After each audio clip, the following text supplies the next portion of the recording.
लोकसभा चुनाव नज़दीक है। भाजपा को हराने के लिए, एनडीए गठबंधन को हराने के लिए इंडिया गठबंधन बना कांग्रेस के नेतृत्व में। इसमें शुरू से ही पहले तो कांग्रेस और सपा में रार हुआ। अब अभी बसपा इस गठबंधन में शामिल नहीं हुई है, उसके पहले ही सपा और बसपा में जुबानी जंग तेज हो गई है। सपा प्रमुख ने बसपा के सवाल पे कहा कि यदि बसपा शामिल होती है इंडिया गठबंधन में तो उसकी जिम्मेदारी कौन लेगा। ये बात जब मायावती तक पहुंची तो उन्होंने कहा कि सपा अपने गिरेबान में झांके कि उसका क्या स्टैंड है। और यही नहीं, 1995 में गेस्ट हाउस कांड का भी उन्होंने याद दिलाया और सरकार से अपना कार्यालय स्थानांतरित करने व सुरक्षा की मांग की। आइए हमारे साथ कुछ लोग हैं कि 2024 के चुनाव में क्या होने वाला है, किस तरह की स्थितियां होंगी, वो अपनी राय देंगे। हमारे साथ है ब्रजेश राम त्रिपाठी जी। 2024 लोकसभा चुनाव होने वाला है और इंडिया गठबंधन बना हुआ है, तो क्या इसमें जो रार चल रहा है, पहले कांग्रेस और सपा में चला, अब सपा बसपा तलवार खींच लिए हैं, जबकि बसपा भी शामिल नहीं है लेकिन कांग्रेस डोरे डाल रही है, इस पर क्या कहना है? देखिए, INDIA ये स्वार्थी तत्वों का जमावड़ा है। इसमें जितने नेता हैं अति महत्वाकांक्षी हैं, जिनको अपने हित के लिए, निजी हित के लिए मैं प्रधानमंत्री बन जाऊं, मेरा बेटा मुख्यमंत्री बन जाए, मेरी पत्नी भारत की राष्ट्रपति बन जाए और मेरी पुत्र वधू जो है भारत का मुख्य न्यायाधीश बन जाए। यानी जो कुछ मिले वो खुद के लिए, वो खुद पार्टी के लिए, परिवार के लिए मिले। ये बात कमोबेश एक पार्टी पर नहीं है। समाजवादी पार्टी भी यही काम करती है, बहुजन समाज पार्टी भी यही काम करती है। क्या नाम है, आम आदमी पार्टी के रूप में अरविंद केजरीवाल आए, वो भी यही काम करते हैं। ये अति महत्वाकांक्षी नेताओं का एक बेमेल जोड़ा है, जो केवल राष्ट्रवादी ताकत के रूप में अंतर्राष्ट्रीय स्तर पर भारतीय जनता पार्टी की बढ़ती हुई साख के रूप में, भारत के सर्वोच्च राजनीतिक दल में बड़े प्रभुत्व के प्रभाव के डर से, भय से ये सब इकट्ठा हुए हैं, जो सब सारे लोग मिलकर भारतीय जनता पार्टी को हराना चाहते हैं। रही बात समाजवादी पार्टी और बहुजन समाज पार्टी की, तो मुझे लगता है कि मायावती जी उस केस को भूली नहीं होंगी जब उनके व्यक्तिगत चरित्र पर, व्यक्तिगत शरीर पर इन समाजवादी पार्टी के गुंडों ने हमला किया था। वो गेस्ट हाउस कांड आपको ध्यान में होगा। इसी नाते बहन मायावती जी को ये ध्यान में रहा होगा कि हम निष्पक्ष रह सकते हैं, अकेले चुनाव लड़ सकते हैं, आवश्यकता पड़ी तो हम चुनाव नहीं लड़ सकते हैं, लेकिन समाजवादी पार्टी के पास हम नहीं जाएंगे, क्योंकि वहाँ लेकिन 2019 में उसी बसपा ने, उसी मायावती ने सपा से गठबंधन किया था।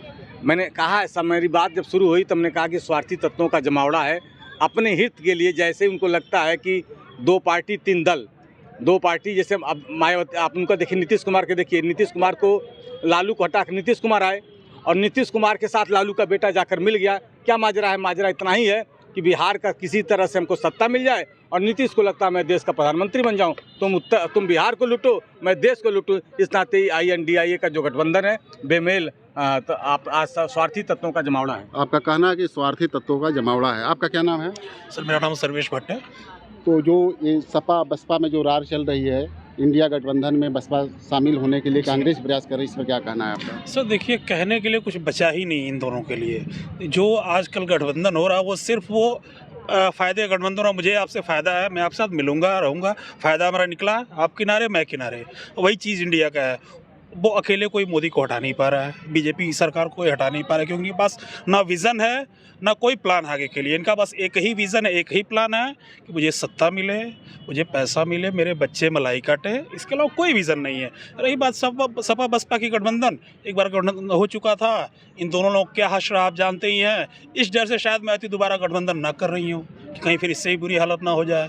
और ये गठबंधन सिर्फ दिखाने के लिए हो रहा है, ये घर में आपस में लड़ते ही रहेंगे। ये बाहर दिखाने के लिए एक हैं, एक साथ हाथ उठा खड़े हो गए, घर में जाएंगे लड़ेंगे ही लड़ेंगे। सभी दलों का ही हाल है, लगभग सभी दलों का ही हाल है। क्योंकि आप खुद देखिए, हर जगह वहाँ क्या कहते हैं, ये कह रहे हैं कि नहीं यहाँ किसी को सीट नहीं देंगे, ममता कह रही हैं, बिहार में कह रहे हैं हम किसी को सीट नहीं देंगे, तमिलनाडु में कह रहे हैं हम किसी को सीट नहीं देंगे। भैया सीट नहीं दो तो गठबंधन क्या है? वो सिर्फ दिखाने के लिए। और ये गठबंधन देखिएगा, चुनाव आते आते गठबंधन से आधे के आधे बिखर जाएंगे। सबका स्वार्थ है अपना। सब अपने स्वार्थ की वजह से है, सिर्फ स्वार्थी गठबंधन। इसका नाम इंडिया नहीं होना चाहिए, इंडिया भी नहीं है, इंडी है, क्योंकि ये जो लास्ट में अलायंस गठबंधन उसको इंडी गठबंधन बोली है, तो ये लास्ट में आते चुनाव आते अपने आप धराशायी हो जाएगा। बसपा भी गठबंधन में शामिल नहीं है, क्या उसके शामिल होने से कुछ इंडी गठबंधन को लाभ होगा? कुछ कोई लाभ नहीं होगा, नुकसान ही होना है। हम तो चाहते हैं बसपा भी साथ में आ जाए और बढ़िया रहेगा, और सारे वोट इधर जाएंगे। क्योंकि देखिए मायावती सिर्फ वोट काटने का काम कर रही है आज के टाइम में। कभी था उनकी राजनीति थी मायावती की, दो तीन बार मुख्यमंत्री रही हैं प्रदेश के, हमारे शासन भी उन्होंने किया है, लेकिन अब वो ज़माना गया, जातिगत आधारित राजनीति का ज़माना चला गया। 2024 में किसको देख रहे हैं आप? सर देख रहे हैं तो मैं क्या बोलूँ आपसे, देखना क्या हुआ आप खुद देखिएगा। 2024 में अभी पिछली बार 300 कुछ सीटें आई थी, उन्होंने 400 का नारा दिया है। जी ये यही चीज़ 2022 में यूपी में होता था कि कौन आएंगे, मैंने कहा बाबा आएंगे, उससे ज़्यादा सीट लेके आएंगे, और इस बार 24 में नरेंद्र मोदी उससे ज़्यादा सीट लेके फिर आएंगे। देखिए आपको कितना कॉन्फिडेंस है कि मतलब भाजपा फिर सत्ता में आएगी। क्या नाम है आपका? रामू पांडे हमारा। तो जो गठबंधन चल रहा है, इंडी गठबंधन, हाँ, बसपा भी बाहर है, उसको शामिल करने के लिए कांग्रेस लगातार प्रयास भी कर रही है, और सपा बसपा तलवार खींच करके तैयार हैं। इस पर क्या कहना, क्या लोकसभा चुनाव पर क्या असर पड़ेगा? तो ये तो क्लियर है सर, जैसे बीजेपी का ही है पूरा सब कुछ, और उसके गठबंधन होने से भी बीजेपी पर कोई असर नहीं पड़ेगा सर। और गठबंधन हो भी जाता है तो फिर भी जैसे गठबंधन होने के बाद भी या पहले भी किसी प्रकार का इन लोगों का जैसे एजेंडा नहीं सेट हो पा रहा है कि मुझे किस पर काम करना है, हमारा लक्ष्य क्या होना चाहिए, मेरा रोड मैप क्या होना चाहिए। यह पढ़ा लिखा भी व्यक्ति नहीं समझ पा रहा है कि अगर गठबंधन भी हो भी जाए, कुछ लोग अगर विरोधी तत्व भी हैं, जैसे अगर बीजेपी के खिलाफ भी हैं, तो वो भी बीजेपी की तरफ इसलिए जाएंगे। कारण ये है कि जो इन लोगों का जो गठबंधन कर रहे हैं, तो गठबंधन कब करेंगे, और 2024 का चुनाव सर पे है, तो ऑलरेडी इनका कोई एजेंडा नहीं है, कोई रोड मैप नहीं है कि करना क्या, इनका प्रोजेक्शन क्या है, कुछ क्लियर नहीं है।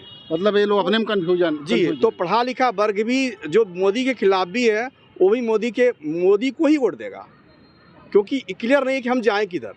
तो जब उसको कुछ रास्ता नहीं मिलता है तो फिर उसी तरफ जाता है जो उसका पहले मालिक रहता है। मतलब गठबंधन के बाद कोई विजन नहीं है, देश के लिए भी नहीं, समाज के लिए भी नहीं। हाँ, तो निश्चित रूप से फिर वही बीजेपी के लिए, फिर वो लोग जितने भी लोग होंगे, अगर मान लीजिए बायकॉट करते हैं तो अलग बात है, दूसरी चीज़ है, लेकिन वोट डालेंगे तो बीजेपी को डाल देंगे। आपको कहना सब क्लियर है, गठबंधन का कोई फायदा नहीं है। क्या नाम है आपका? हमारा नाम अनिल तिवारी है। और रही बात है कि भाजपा और इंडिया का जो गठबंधन हो रहा है, ये दोनों में सोचने में ही अंतर है। ये सबका साथ और सबका विकास लेके चलती है, और ये अपने पर्सनल फ़ायदा, अपने पारिवारिक फ़ायदा को लेकर चलते हैं, इसलिए इनका गठबंधन बहुत दिन तक चलेगा नहीं।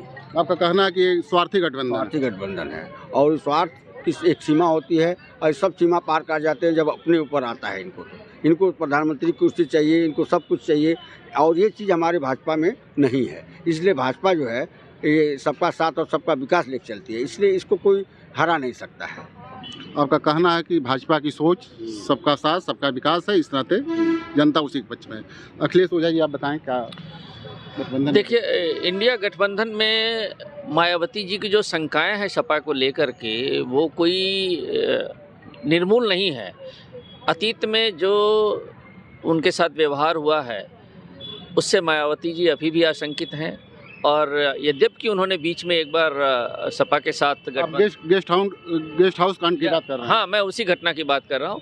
यद्यपि एक बार मायावती जी ने उस घटना को भूल करके इनके साथ गठबंधन किया था, परंतु उनका मन नहीं जुड़ा है, और उनको अभी भी विश्वास नहीं हुआ है कि अगर सपा इस गठबंधन में शामिल होती है तो उनके साथ अच्छा व्यवहार होगा। दूसरी बात है कि जहां विकास के जो पैरामीटर्स भाजपा ने तय कर दिए हैं, अब किसी भी राजनीतिक पार्टी के लिए जाति, धर्म और इस पर वोट मांगना बड़ा मुश्किल हो गया है, क्योंकि सारी जनता को ये पता चल चुका है कि ये लोग अपने बेटे बेटियों के लिए वोट मांग रहे हैं, उनको शासन देने के लिए वोट मांग रहे हैं। और वहीं भाजपा में एक आम कार्यकर्ता को बिल्कुल जो वर्षों से मेहनत कर रहा हो, पीछे की पंक्ति में बैठा हो, उसको बुला करके जो है शासन करने के लिए नियुक्त कर दिया जाता है। तो इन सब घटनाओं से जनता का विश्वास, कार्यकर्ताओं का विश्वास, लोगों का विश्वास भाजपा में है कि वास्तव में लोकतांत्रिक पार्टी है, न कि जो है पिता की सत्ता से और बेटे को सत्ता मिले और परिवार को सत्ता मिले, ऐसी कोई पार्टी है। तो इस बार मान के चलिए कि इंडिया गठबंधन एक बस देखे जाने वाला गठबंधन है। वास्तव में जनता में इस गठबंधन के लिए ना कोई सोच है और ना कोई आधार है।